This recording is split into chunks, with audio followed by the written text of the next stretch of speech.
Hey, it's Chris. Liege Games. Another week. Another set of Kickstarters launching. Another set of Kickstarters finishing. Everything else in between. I hope your month is starting off a little less expensive than mine is. Holy crap. Anyway. If you miss it, I did the Hidden Leaders review earlier in the week. As always, I'm trying to get up so I can get more stuff out. And I'm working on getting a tripod with the horizontal arm so I can do gameplay straight down. Because finagling with the camera and the microphone right now, let me tell you. Man. Anyway, I know why people have one of those things now. That is annoying. Anyway, side note. So, yeah. I appreciate you for watching. Let's just get right into it. I don't really have anything else interesting to talk about. So let's just what's coming up next week? Let's just do it. Launching on May 11. Now, I talked about this one in the games to know for quarter 2. And, you know, let me be clear about that. That is a video that I'm saying, look, these are going to make waves. I'm not meaning that necessarily in a strictly, these are the ones that are going to make the most money. They're the ones that are the most appealing to me. They're the ones that are going to get eyeballs. And they're ones that are going to test the market for creativity, ingenuity, price point, or what they're giving. And I like this image. I just noticed the fact that they've got art in progress written on there. Now I'm distracted. The point with this one is going to be, like I said in that video, is how does this game hold up to all of the iterations in almost the past decade since it first came out? Of similarly progressive, difficulty, complex co-ops. Because if you know anything about me at this point, I like a hard co-op. And so I am not in particularly fond of this one in general. The 4 expansions, the new expansion that's being offered during this deluxe collection, does nothing for me whatsoever. So I am not the target audience.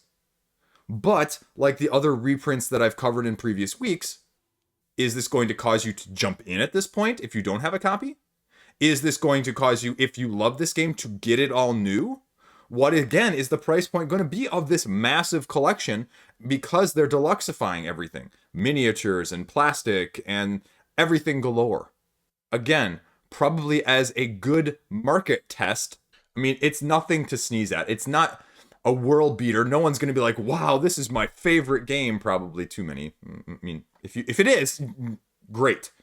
But it's ranked about 1,000, 314th for family games. And so what is going to be the appeal to pick it up a decade later, right? New art and plastic? I would hope that, you know, the general public in this sense is more discerning if you're looking for something better than the original. I would hope that they are offering something in terms of betterment than the original. And again, not to disparage the first one, but just to say, hey, look, if you're going to put out a new product, show me what you can do. Show me how you can make it better, right? Because then you're going to get people like me who were not as big a fan as the first one. But then, you know, do you alienate their core crowd in the beginning as well if you're changing too much? So that is the dilemma that you're having to deal with at this point. But like I said, this is going to be probably, with all 4 expansions, I'd be shocked if this is under $150. And that's a big price point. So, what are we going to see? How is it going to go? I'm interested. There's going to be eyes on it. Again, from the reprint side, like, hey, just like I said before in Hollywood, don't have to come up with a new great idea. We can just remake something old that's already been done because it's got brand name recognition and it's going to get eyes and money just from that side of things. And this is another test of that market. Because I think the more you see of this and the more that people vote with their wallets one way or the other is going to directly influence how much of this you see later throughout this year, next year, the coming years as a whole. So that is why it's on that list. But there you go. That's why it's also launching on May 11. Like the one picture, it's like super tiny on here. Mosaic, A Story of Civilization is also launching on May 11. And oddly enough, this is like one of the games I've seen the most on like Facebook advertisements. So I'm not sure if they're just spending more on those advertisements or I'm just You know, somehow they think I'm the target audience for this type of game on Facebook. I don't know. Apparently that's the type of thing I'm looking at lately. Card drafting, engine building, Civ type of game. It's by the guy who did Civilization, Age of Empires, and Raccoon Tycoon. So, knows a thing or two about engine building and Civ games. And his name is Glenn Drover. So, the crux of this game is action selection. And it reminds me, you know, as I see a lot of the Euros sometimes described as a point salad. This one, it looks like to me like more of an action salad, if you will, because there are 7 actions that you can take on your turn. And there are 9 different components to your civilization that you are trying to work on and maximize through these 7 varied actions. So you're going to have these 4 decks, essentially, that you're going through as you're buying stuff, raising taxes, building wonders, getting these components that are allowing you to basically go down on the metaphorical tech tree, if you will. And these decks are going to have scoring cards hidden within them. And so obviously when the scoring card is revealed, you score. And when the third one is revealed, the game ends after one final turn. Which, again, that's, I think, sometimes a divisive component of a rules and mechanics that either people are going to like or not like. You know, just like shuffling the enemy turn order with your turn order in Aeon's End. Some people abhor that because you can get screwed by having 2 enemy turns at the beginning of one turn and 2 enemy turns at the end of the previous turn. And so you lose the ability to mitigate, you lose the ability to react, and you just kind of get hosed. And so this same sort of thing can happen. I mean, if you just get it at an unprotected time when you're not prepared, now you can make the argument that you should be prepared no matter what. I mean, you may not like that. Again, judging by some of the pictures here, there appears to be a plastic component as well too. And I feel like civilization games, I don't know. It's one of those things where sometimes there's so much upkeep, so much nuance, that the comparison that I think of is in terms of computer games, where the computer can just keep track of all of that for you. And so sometimes less feasible for someone like myself to have it on the tabletop. And with plastic in a civilization game, like, that's going to jack up the price point, talking about price points, right? So what is the price point going to be on something like this? And if you don't want the plastic, is there going to be some incentive for you to still back it on Kickstarter? Here you can see just a quick example of what the wonders look like when you build them, giving you additional ways to get victory points. So all in all, I mean, again, not a huge fan of the Civ game. I appreciate it, but it's definitely a niche within a niche. So we'll see how it does. Will plastic hurt it? Will plastic help it? I don't really know in these situations. I always think it's interesting to see which ones do better with plastic and which ones people go, I don't really want plastic with that. So we'll see when it launches on the 11th. Speaking of games that I previously mentioned and games that are also not for me, but again, it's worth mentioning because of who it's by and the pedigree that it has, Hoplomachus Victorum. This is by Chip Theory Games. It's a solo play, strategic, gladiator-based game. This was on one of the games I thought you needed to know for May, just because of what I just said and who it's by and everything that goes along with that. The other thing that is sort of the side note here, but looking at this and talking about Chip Theory Games has made me also remember that they offer like 5 of those 3/4 of a millisecond slots if you're lucky enough to get in at the very beginning of their campaign, where you pay $600 or $700 and they give you everything in the future no matter what. So that'll be there. But this game is based on these magics that are being controlled after Vesuvius explodes and you use to contain it that the gods do not like, and then you are having to deal with the ramifications of those actions as a strategic fighting game going forward. Now, it's a one-player game. It's a solitaire game. It's not even sort of like the last several games that Chip Theory Games has put out where you can make an argument like Too Many Bones or Burn Cycle, where, yes, they play more people. You can play them up to 4, right? But most of their games, even that side of things, are more appealing, more optimized at a lower player count. The overhead, the time commitment, the length, the analysis paralysis all increases at those higher player counts. And, if you're fine with that, then you play it at a higher player count and you're fine. But I know that's a reason that the optimum player counts on a lot of their games on Board Game Geek are 1 or 2. And that's okay. And you also know that you are going to pay a very pretty penny premium on this game because of the components that they use. Like that or don't like that. That is their pedigree. That is their thing. My thing is Hyperspace Kraken, but their thing is the chips, is the playmats. It also is the price. And so you know what you're getting on both sides of things. What stuff do they have in store? What stuff are they going to be putting out with it? What is the final price point going to be? Again, I can't imagine it's under $100. I can't imagine they don't have a couple expansions to go with it. So what are you looking at there for a solo game? Now, the twist being, they say you're focusing on the heroes, and there's going to be a campaign which sets it apart from its predecessors. So do you like that? Do you not like that? How is that going to appeal or not appeal to solo players as well? This is going to test that.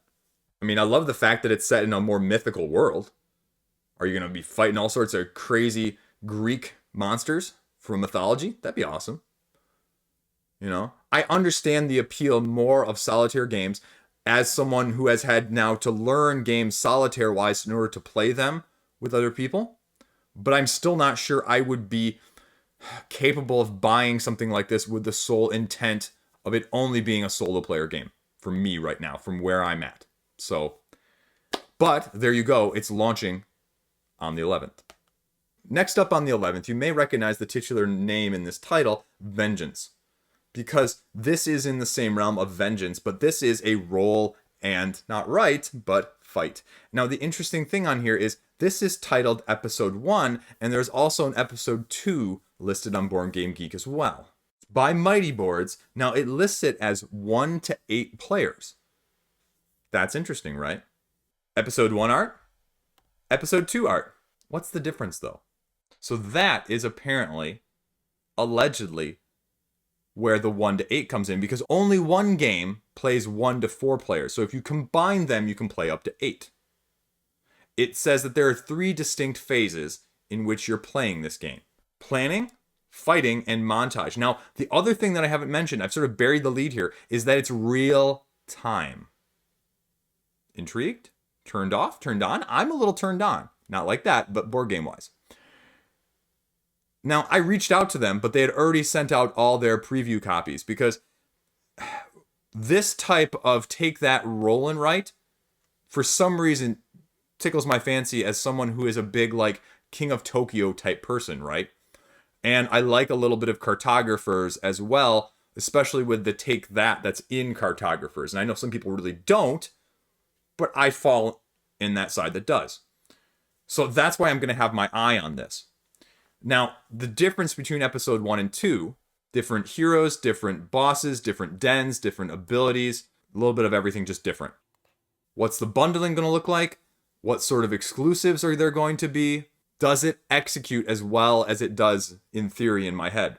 And I don't really want to do the roll and write.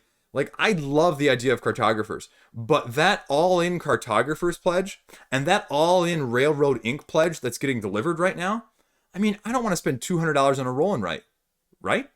And so, if this is 30 or 40 bucks, sure. But if this is like 60 or 70 for both of these combined, like, well, see you at retail maybe. So it'll be interesting to see what that looks like when it hits the campaign. I'm going to be watching. I'm going to be following. It's another game that I hate to say I'm interested in, but I don't need to spend the money on. And so, like Station Fall that I'm watching right now, love the concept, not having as much incentive to get it now as opposed to waiting at retail. So I sort of buried the lead there, those 3 phases. So what you're doing in those 3 phases, the planning, you're rolling real time, right? Roll, roll, roll, roll. until you get a combination of dice that allows you to trigger the ability that you want in the upcoming fight phase. Then you're able to refill your dice back up to the 4 from the common pool to try again at another ability until you do that until the common pool runs out. Intrigued now? Yeah, right? Then, when that is completely done, you execute your abilities through a room of enemies, creating a swath through them like a scythe in the cornfield, triggering your abilities, taking them down. Rinse and repeat. Does that sound good to you? Then, check it out when it launches on the 11th. Next up, also launching on the 11th, all the cool kids, I've seen them playing it on social media, posting their stuff, Keystone, North America, from Rose Gauntlet Entertainment. Card drafting, pattern building, tile placement type game, where you are a biologist, trying to perform research, trying to set up the ecosystem in the right way. Now, hear me out, though. The theme aside for a second, don't judge a book. You can go head-to-head in multiplayer, you can do it solo, or there's a cooperative version. Again, are you doing all 3 really, really well? Or should you only have 2 of the 3? That's always the question when I see that. I'm going to mention it every single time. So they've got the website up. I pulled it up here so you can kind of see. I mean, they run you through, okay, here's an example of the tile. You'll see the symbols all around it. This is a secret objective that you have to match it sort of like that. Wild cards in order to bridge gaps in your ecosystem. Skills that you can use to research each of the species within your tableau. And it's just emphasizing the fact that they got 60 unique things that are going on. More than, okay, ish. So, again, what does it look like? How heavy is it? How light is it? I mean, because if this is a 1 to 4 player game and plays in 30 to 60 minutes, that's good. How does it compare to something like Cascadia? How does it compare to something like Parks? How does it compare to something just, in the tile laying tableau builder in general? How does it compare to the just launch Aldabas Doors of Cartagena in terms of a card drafting tableau builder? I mean, that's direct competition, right? What's the difference? What's the upside? What's the downside? What's the price point? Why get it now? We'll see when it launches on the 11th. And like I said, I've seen it all over social media, so there should be plenty of content out there because previewers are getting it left and right. So, there you go. Zorro, the dice game, a new expansion, Stunts and Allies, is also launching on May 11. I mean, am I dating myself? Like, I know Zorro, like, they redid Zorro like a modern day when I was a kid. Anyway. And for those of you who are looking at me like, what's Zorro? Don't even Google it. It's not worth it right now. But, essentially, you are the vigilante fighting off those who would oppress your fellow citizens with a sword and a cowl as opposed to a gun. Sort of your old school Spanish influence Batman, if you will. Very, very loose reference there. The original game features more of a Yahtzee King of Tokyo type management of rolling dice.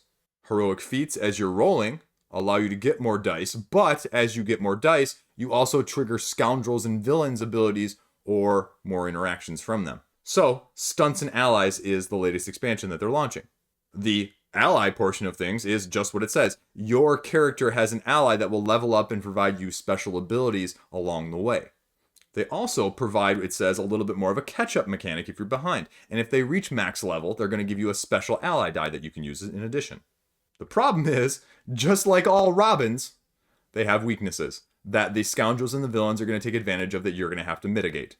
More scoundrels, more villains, and more equipment are also going to be added for increased variability and replayability. They also talk about the stunts, which are going to give you more mid-action interventions that you can do in order to turn your fate around. A little bit more mitigation, if you will. So, it's an interesting concept. The first game isn't the most highly rated on Board Game Geek. It's only got a 6.2.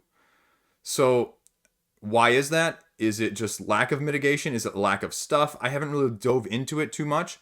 And again, what is the price point going to be for a basically Yahtzee-style game? And what all are you going to get with it? What sort of bundling is there going to be? What sort of reasoning are you going to buy it now versus later? So, We'll see when it launches on the 11th. Was Fast and Furious not Fast and Furious enough for you? Were the consequences not quite enough for you? Well, this is Death Road's All-Stars. Sorry, I just couldn't resist. So, post-apocalyptic, rich people are living in big fancy towns, poor people are living in the outskirts. This race offers them, the poor people, a chance to get citizenship into one of these big cities. So, there you go. Get your car, get your driver, get your weapons, and boom. Not a whole lot of information on Board Game Geek about the actual mechanics, but this is one of the few images that's out there that you can see that's going to be going across. Now, they say from like East Coast to West Coast, so is this the whole board? Is it going to be one of those sort of moving tiles, sort of like the Shovel Knight sort of thing did? Or is this it, and it's just going to be sort of a mitigation, attacking each other, knocking each other back, 2 steps forward, 1 step back every turn? I don't know. But it'll be interesting to see how are you going to do a race mechanic that's been not done previously, that isn't just a reskin of something else. What unique mechanisms are you going to have? How are those abilities going to work? What are they going to look like? Obviously, I would assume there's a lot of take that. So, again, we'll find out when it launches on the 15th. Also launching on May 10, Micro Dojo, a 2-player strategic game where you are 2 daimyos fighting for control that is designed to fit in your pocket. You are trying to achieve the shogun's tasks to the best of your ability. You're going to have a samurai, your ninja, your geisha, and your sumo in order to fulfill those tasks, and how you do them and how strategic you are in a 20-minute time period will determine ultimately who's the winner. The tricky part is you each are moving those 4 same meeples. Like, you don't have your 4 and their 4. It is a common group of 4. Moving, adjacency, where they are, all depending on what resources and what you're getting. Game ends when the last objective is triggered or somebody reaches 7 points. Now, the tricky part is, they say, is that you cannot move the last meeple that you moved or your opponent moved. So you only have 2 of 4 options every single turn. So again, being very strategic in terms of what you're moving and getting versus also limiting what they're able to get and do. Hence, the name. So, will the gameplay hold up? Is this the tiny epics of Euros? I don't know. But if you like Euros, if the price point is good, I'd say check it out. Because I think it could be one of those that flies under the radar as well. So, let's give it some props if it does a good job. Check it out when it launches on the 10th. Now, I also have this one launching on the 11th, but there is literally no information out on Board Game Geek right now. This is Catharsis. Cooperative 1 to 4 player game where corruption is spreading through land and you're trying to cooperatively stop it. You have your own unique deck. Bosses have their own unique deck. You're trying to create synergies throughout each of the decks in order to track down this boss as they go stronger throughout the game, but also stop the event that's happening in the world itself. Now I have this one, The Market, a pocket game, tentatively launching on the 11th as well, but I don't have confirmation of it. Post-apocalyptic, a citizen trying to build up permanent resources for a better hope for tomorrow. 18 card type game, gain resources, explore the market, purchase permanent resources as you're just trying to, create a better civilization. So again, there's not a whole lot of information out here. It's relatively low overhead. It's definitely indie type. And so as an 18 card type game, you're just going to have to check it out if that sort of button shy game type-esque games is your ilk. So if it launches, check it out. Hopefully it is, or maybe the date's been changed. Who knows, but it can be on your radar if you're interested in this solo, small overhead, small footprint type of game. Now also launching on May 13, Railways. And this is sort of a collection, I believe. Railways of Australia, Railways of Sweden, and Rail Barons. Totally outside of my league, my depth, my knowledge base. Network, route building, trains. Obviously, the name sort of gives it away in terms of Australia or Sweden. But this is by Eagle Griffin Games, and this is a heavier version of those train type games. What does this expansion bring to Railways of the World? What is new? What is different? One with Sweden, the Rail Barons. Honestly, completely out of my depth. I'm not going to do it justice, but if you somehow manage to be on my channel and like this sort of thing, I wanted to bring it to your attention. So check it out when it launches on the 13th. Right? Thankfully, not a whole lot this week. I'm going to be recovering from post-Marvel United syndrome and that sort of ilk. Otherwise, I'm going to try and get a couple more reviews out. Like I said at the beginning, I got to get another stand so that I can actually do some gameplay with these reviews, because I know people like to see that, even if it's a game that's decently well known, just so I can have that. And I think that's just an important element of going forward, something I want on my channel. And hopefully get a couple games that have been, from my own personal library, but also have been sent to me to get a little combination there. So we'll kind of just see whatever flows out, whatever pops out. If you're subscribed, right down here. Anyway, so that's about it. Hopefully maybe a new Monday morning hotness quarterback. There's a couple news things that are of note that I've been keeping my eye on that I'll talk about. And we'll just kind of see what else sort of pops up. Relatively ho-hum otherwise right now, I feel like. So I'm okay with that. I'm okay. Side note, by the way, in case you missed it, Witcher got announced for the 25th. They said that in one of the comment sections of one of the previous videos. So that should be on your radar if you were one of those people looking at The Witcher at all. So we'll see more now that we have a definitive date. Apart from that, well, I don't know. Have a good weekend. Play something, or if you're feeling too stressed out, don't play something. Just have a good weekend. Okay? Okay. Stay classy. See you around.